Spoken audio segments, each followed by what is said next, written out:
أعوذ بالله من الشيطان الرجيم.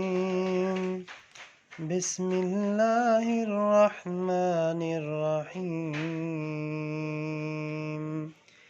يا بني إسرائيل اذكروا نعمتي التي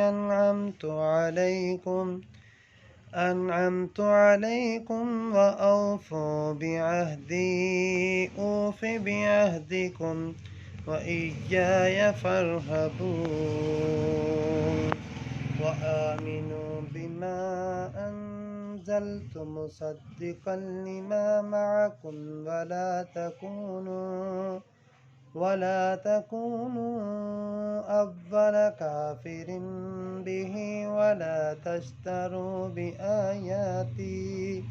بآياتي ثمنا قليلا وإياي فاتقون.